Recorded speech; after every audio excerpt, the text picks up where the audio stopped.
Get out అవ్వాలని గట్టిగా కోరుకుంటున్నాను. సరే అన్నగారు, నేను కూడా తదాస్తు దేవతల్ని ఒక్కటే కోరుకుంటున్నా. నువ్వు ఇంతకుముందు ఏదో కార్యం సక్సెస్ అయిందని ఎగిరెగిరి పడుతున్నావు కదా, ఆ కార్యం మధ్యలోనే అట్టర్ ఫ్లాప్ కావాలని కోరుకుంటున్నా. ఓవే, ఆ కార్యం అట్టర్ ఫ్లాప్ అవ్వడం ఏంది, ఇండస్ట్రీ హిట్ అవుతుంది. సరే చూస్తలేరా, అది హిట్టో ఫ్లాపో? నువ్వు చూసేది తప్ప చేసేది ఏం లేదు నాకు తెలుసు, కానీ అట్లా చేతులు కడుక్కొని వస్తా, ఇంత బువ్వ పెట్టు. సృజన ఏం చేస్తుందా? అరే ఈ అన్వేష్ గారు ఫోన్ చేస్తాండ్రా. ఆగే ఫోన్ లిఫ్ట్ చేయకు, పక్క పెట్టే ఫోన్. ఏంటి సృజన ఫోన్ ఎత్తట్లేదు?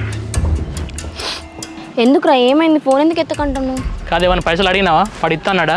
ఫస్ట్ ఆ కన్ఫర్మేషన్ నాకు నువ్వు. ఆ మున్నగారితో ఉన్నప్పుడే అడిగినారా, ఇస్తాను అన్నాడు. వాడు పైసలు ఏడిస్తానాడని నాకు అర్థం కాక ఇప్పుడు నాకు 2-3 సార్లు ఫోన్ చేసిన వాడు. వాడు మీ ఇంటికి వస్తాడు, పేపర్ అంటాడు, మళ్ళీ సైన్ అంటాడు. అవసరం మనకి ఇదంతా? అవునరా,